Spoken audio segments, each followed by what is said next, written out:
انہیں ڈائیلاگ کا، مذاکرات کا حصہ بنا کر ان کی عزت نفس کو بحال کر کے ان مذاکرات پر بات چیت کریں. جائز مطالبات تھے، وہ ان کو ملنا چاہیے تھے، وہ ان کو نہیں دیے گئے، اور یہی وجہ ہے کہ وہاں پر ایک تحریک شروع ہوئی اور سقوط ڈھاکہ کا سبب بنی. تو میں مجیب الرحمان سے ملا 2-3 دفعہ، اس نے کہا ایسی کوئی بات نہیں، ہم اس پہ ڈسکس کر سکتے ہیں آپس میں، مگر اس کو بھی انہوں نے بنا دیا 6 پوائنٹ ہے، پاکستان لے کے بھاگ جائیں گے. 1970 کے الیکشنز کے اعلان کے بارے میں بھی کہا جاتا ہے کہ یحییٰ خان اور سینئر کمانڈرز کا خیال تھا کہ انتخابات میں کوئی سیاسی جماعت بھی اکثریت حاصل نہیں کر سکے گی اور یحییٰ خان مخلوط حکومت کو کنٹرول کرتے رہیں گے. سابق امریکی وزیر خارجہ اور دانشور ہینری کسنجر نے اپنی کتاب وائٹ ہاؤس ایئرز میں اس بات کا ذکر کیا ہے. یحییٰ خان نے اکتوبر 1970 میں واشنگٹن میں ہینری کسنجر کو بتایا کہ انتخابات میں مختلف سیاسی جماعتیں الیکشن جیت کر پہنچ جائیں گی اور وہ مخلوط حکومت کنٹرول کرنے کی پوزیشن میں ہوں گے. اس میں پھر سے ہماری یہ حساس یا انٹیلیجنس ایجنسیز آتی ہیں. ہماری تو ہسٹری انٹیلیجنس فیلئرز کی ہے، 65 کی جنگ بھی انٹیلیجنس فیلئر کی ہسٹری. یہ بھی یہی تھا کہ جناب کوئی نہیں جیتے گا. اگرچہ یحییٰ خان نے در پردہ بھٹو سے انڈرسٹینڈنگ بھی کی ہوئی تھی، اس کے باوجود اپنی انشورنس پالیسی کے طور پہ اس دور میں بھی انہوں نے تمام پارٹیوں کو فنڈنگ کی خفیہ طور پر، جو اب ریکارڈ پہ آ چکی ہوئی ہیں. مگر ایک کریڈٹ یہاں یحییٰ خان کو جاتا ہے کہ اس نے پہلے فیئر الیکشن کرائے، چاہے اس کے انٹینشن کچھ بھی تھے.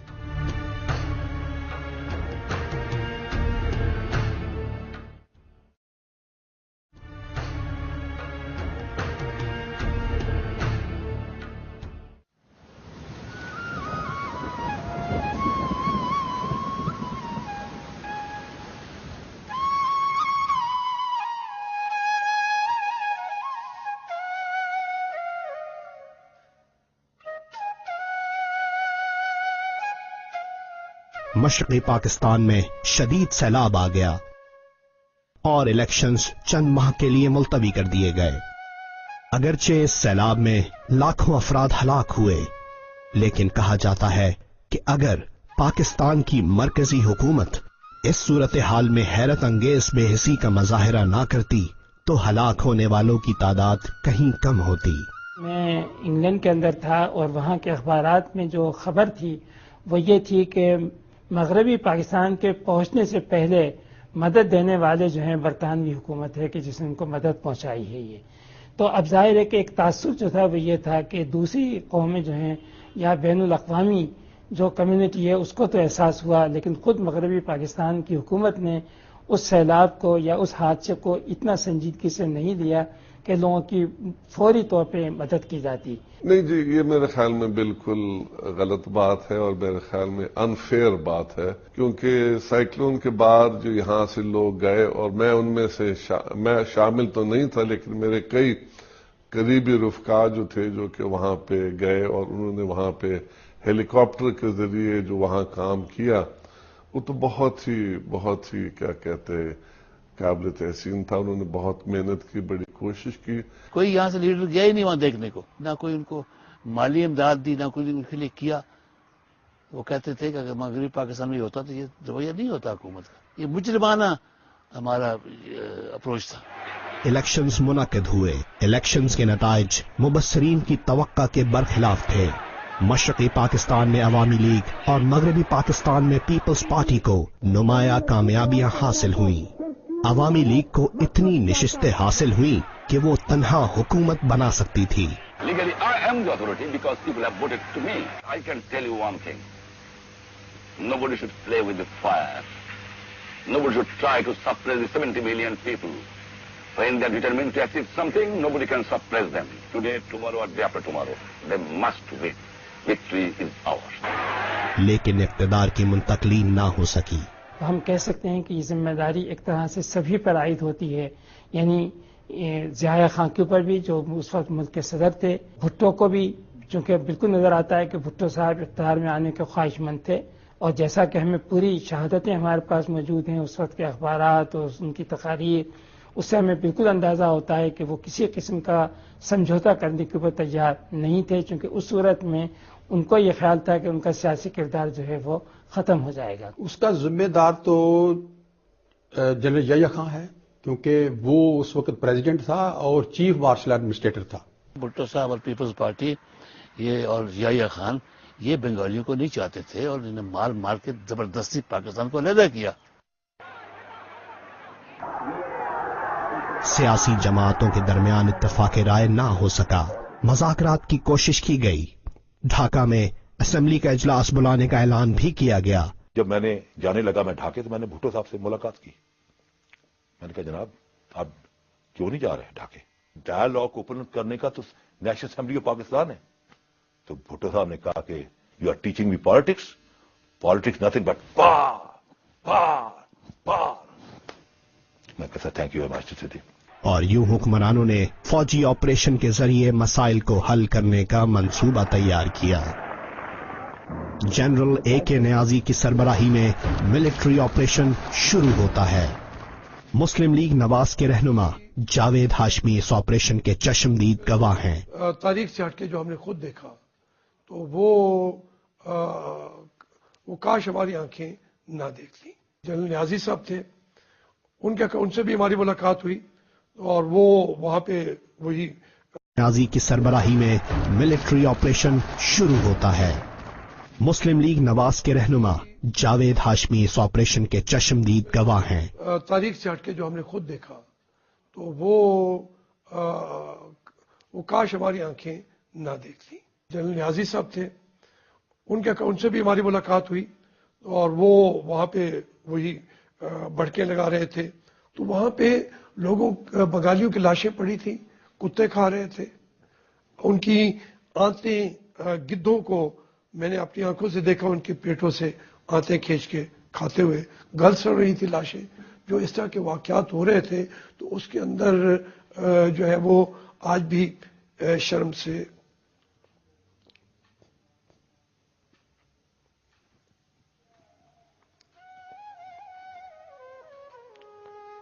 اس کو بیان نہیں کیا جا سکتا.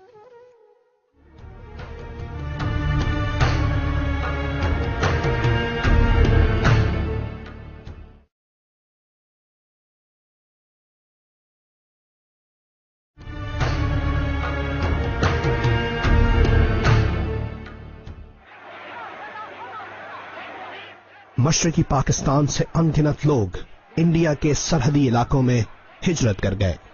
حالات کی نزاکت کو دیکھتے ہوئے بھارت نے اس کا بھرپور فائدہ اٹھایا. بھارت نے نہ صرف ہجرت کر کے آنے والے کئی افراد کو عسکری تربیت فراہم کی بلکہ مکتی بہانی جیسی شدت پسند تنظیم کی بھرپور مدد کی. آخرکار بھارتی فوج نے پاکستان پر حملہ کر دیا.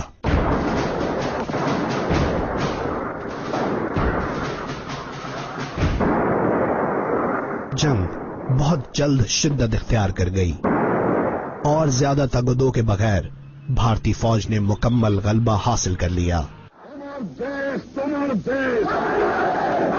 کمانڈر ان چیف تو ضیاء خان تھا, اس کا نمبر 2 ادھر جنرل حمید تھا.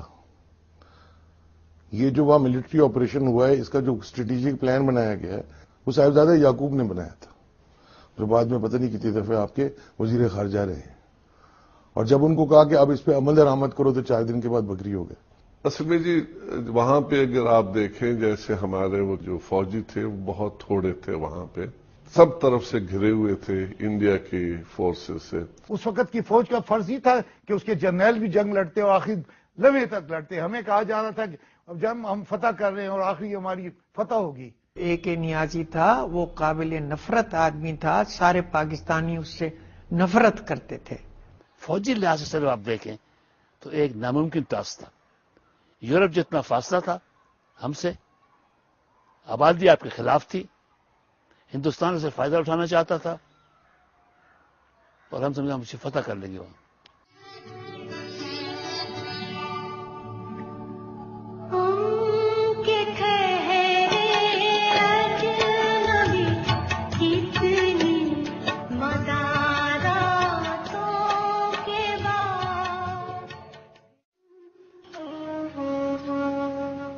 سابقہ مشرقی پاکستان میں فوجی آپریشن اور بعد میں ہونے والے واقعات کی تحقیقات کے لیے جسٹس حمود الرحمان کی سربراہی میں ایک کمیشن تشکیل دیا گیا.